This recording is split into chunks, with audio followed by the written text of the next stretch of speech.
اعوذ باللہ من الشیطان الرجیم بسم اللہ الرحمن الرحیم الف لام را کتاب احکمت آیاتہ ثم فصلت من لدن حکیم خبیر الا تعبدوا الا اللہ اننی لکم منہ نذیر و بشیر۔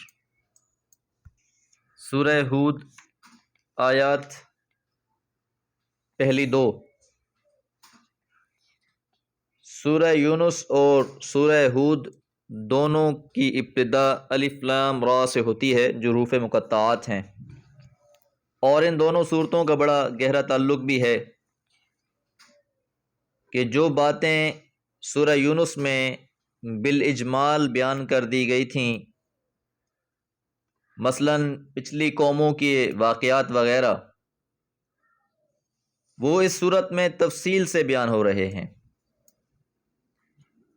اور اسی بات کی طرف اشارہ بھی کر دیا گیا ہے کہ کتاب احکمت آیاتہ ثم فصلت، ایک ایسی کتاب ہے جس کی آیتیں پہلے محکم کی گئیں، پھر اللہ تبارک و تعالی نے اس کی تفصیل بھی بیان فرما دی۔ کتاب ہے، احکمت محکم کی گئیں، مضبوط کی گئیں، آیاتہ اس کی آیات، یعنی قرآن مجید ایک ایسی کتاب ہے کہ جس کی آیات کو محکم بیان کیا گیا۔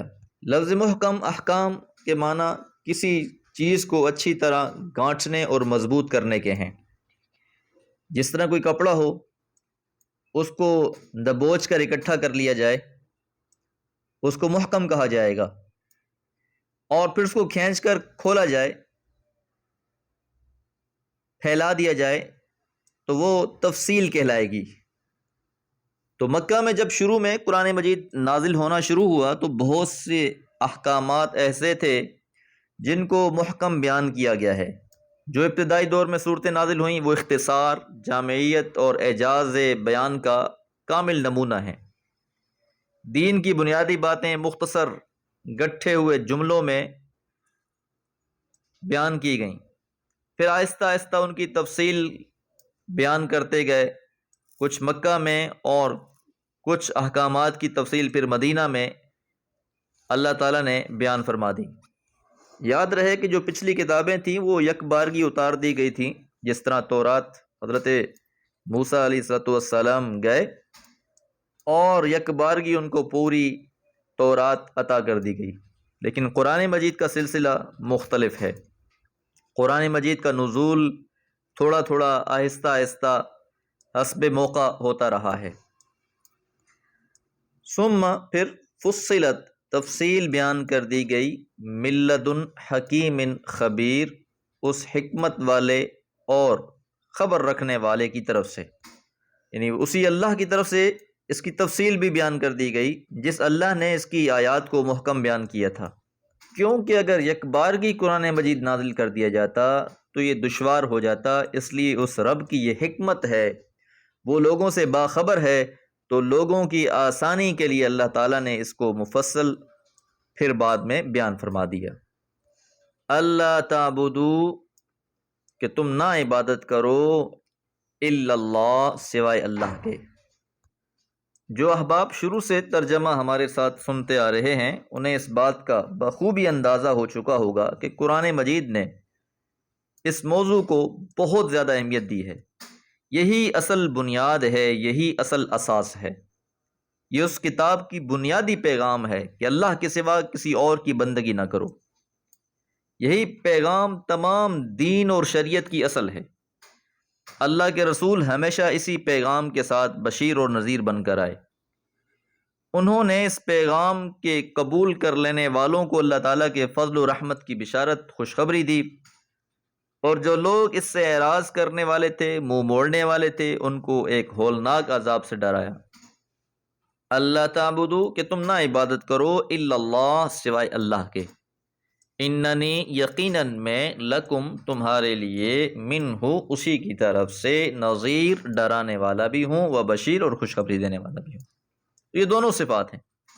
تو بشارت ان لوگوں کے لیے جو اس دعوت پر لبیک کہنے والے ہیں، اس کتاب کے لیے اپنے دل و دماغ کو کھولنے والے ہیں اور پھر اس کے لیے سر تسلیم خم کرنے والے ہیں، اس کے مطابق زندگی گزارنے والے ہیں، اور پھر ڈر اور خوف ہے، ڈراوا ہے ان لوگوں کے لیے جو اس سے روگردانی کرنے والے ہیں، اس کے احکامات کو پس پشت ڈالنے والے ہیں اور اپنی منمانی زندگی گزارنے والے ہیں۔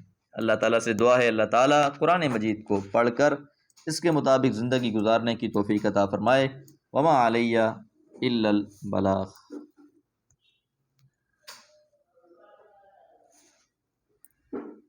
اعوذ باللہ من الشیطان الرجیم، بسم اللہ الرحمن الرحیم۔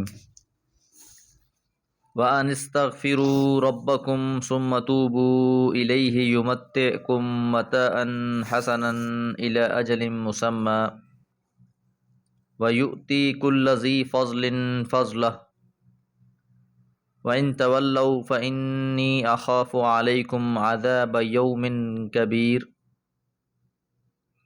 إِلَى اللَّهِ مَرْجِعُكُمْ وَهُوَ عَلَى كُلِّ شَيْءٍ قَدِيرٌ۔ سورہ ہود آیات 3 اور 4۔ ہم نے آیت نمبر 2 میں یہ بات جانی تھی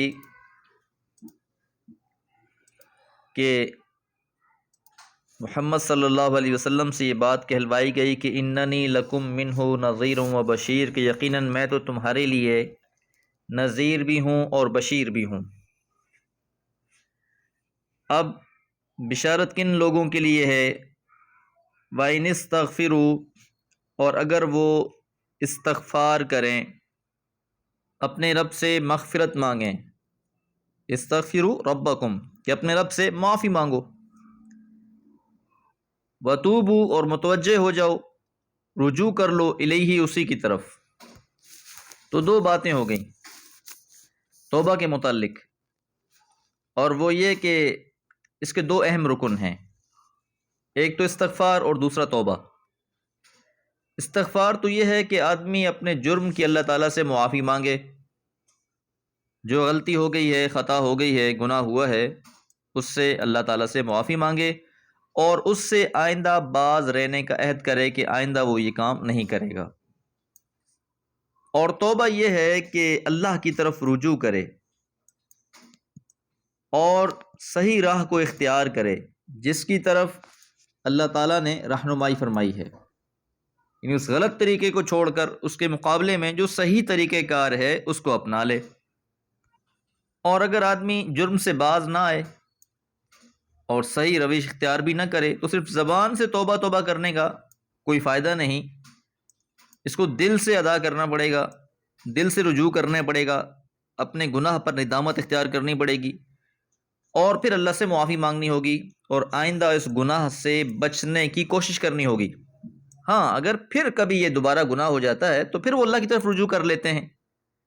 انسان کی طبیعت اور مزاج میں خطا ضرور ہے، انسان غلطی کر لیتا ہے، لیکن عزم مصمم کے ساتھ، پختہ عہد کے ساتھ وہ اس گناہ سے بچنے کا ارادہ کرتا ہے۔ اب جو انسان اس دنیا میں یہ دو کام اختیار کرے گا کہ استغفار بھی کرے گا، توبہ طائب بھی ہو جائے گا، تو پھر اللہ تعالیٰ کیا کریں گے؟ یمتعکم متاعا حسنا الی اجل مسمی، یہ بشارت ہے، خوشخبری ہے۔ یمتعکم، متاع کہتے ہیں ساز و سامان کو، دنیاوی ضروریات کو، تو جو تمہاری ضروریات ہیں، یمتعکم متاعا حسنا، اللہ تعالیٰ تمہیں اچھے طریقے سے وہ چیزیں عطا فرمائے گا، الی اجل مسمی، ایک مقرر وقت تک، کہ جو اللہ تعالیٰ نے تمہارے لیے لکھ رکھا ہے دنیا میں، جتنا عرصہ تم نے رہنا ہے، تو اللہ تعالیٰ اس توبہ اور استغفار کی وجہ سے نعمتیں تمہیں عطا کرتا رہے گا، رزق کا معاملہ ہے اور زندگی کے معاملات ہیں، اللہ تعالیٰ آپ کو نوازتے رہیں گے۔ وَيُؤْتِي، اور دے گا، كُلَّ ذِي فَضْلٍ فَضْلَهُ، اور ہر مستحق فضل کو اللہ تعالیٰ اپنے فضل سے نواز دے گا۔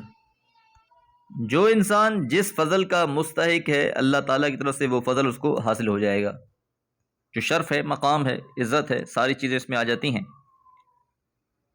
تو یہاں تک آیت کا تعلق بشارت کے ساتھ تھا، خوشخبری کے ساتھ تھا۔ وَإِن تَوَلَّوْا، اور اگر تم منہ پھیرو گے، فإنی پس یقیناً میں اخاف ڈرتا ہوں علیکم تم پر عذاب یوم کبیر اس بڑے دن کے عذاب سے، یعنی رسول اللہ صلی اللہ علیہ وسلم کا خطاب ہے اہل مشرکین سے، اہل مکہ سے، کہ اگر تم لوگ انکار کر دو گے تو پھر مجھے اس بڑے دن کا عذاب کا ڈر ہے کہ دنیا میں بھی انسان کے لیے مصیبتیں اور تکلیفیں وہ تو ہیں ہی ہیں، جو لوگ اللہ کی دین اور شریعت سے روگردانی کرنے والے ہیں، لیکن اصل پکڑ وہ آخرت کی ہے کہ اگر دعوت سے منہ موڑو گے تو ایک ہولناک دن کے عذاب سے دوچار ہونے کے لیے تیار ہو جاؤ۔ اس عذاب سے مراد جو رسول کی تکذیب کرنے والوں پر لازم آتا ہے۔